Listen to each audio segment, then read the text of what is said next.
The 5 Ds of Society.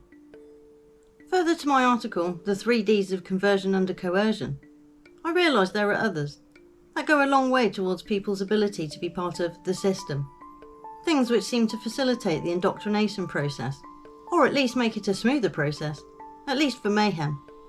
It causes quite the stir when people or society are just trying to be normal. Delusion.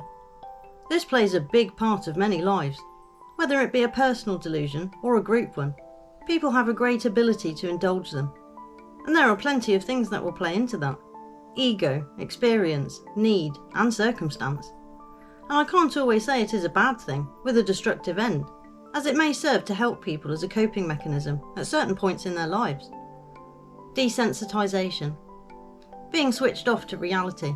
Seeing it, experiencing it, but not feeling it. Again, there are a few reasons that may occur, but if you add to the amount of toxins and chemicals we willingly ingest, that could play a key role there. More than pain gets killed goes into that a little more. Denial, or lying as some like to call it, for what it is.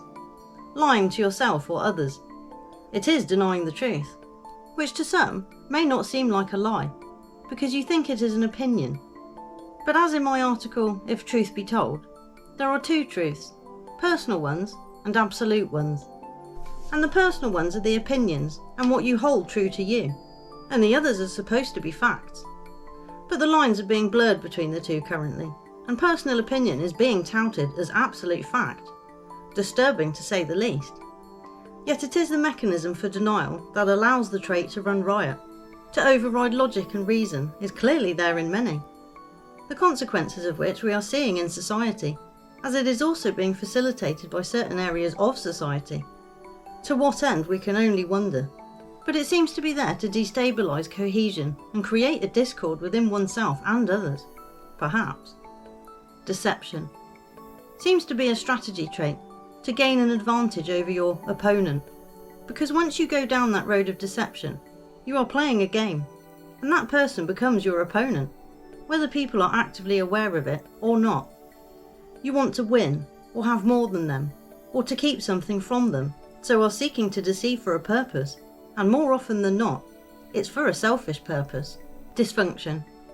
Not quite as easy as the others, although they can all be down to perception and opinion. But if someone adapts to the dysfunctional, therefore does it become normal? And if you are surrounded by it, and act in the same way, how are you to really know it even is dysfunctional? And by default, doesn't that then make it normal? Which is why maybe when you see people living in different conditions to you, or in a different way, it might only seem dysfunctional to one side of the view. Or what we now see as normal was once viewed as batshit crazy.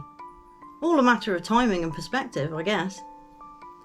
Once you start to really look at how people function, and how much of it has been moulded by institutions and society as a whole, I guess the big D of disturbing comes into play, to overshadow all of the above, dragging with it doom, disaster and destruction, as they might like us to believe. But I can't help thinking that is just how it appears. That delusion has been used against us all, to keep us playing along with what we are told is the bigger picture and the greater good.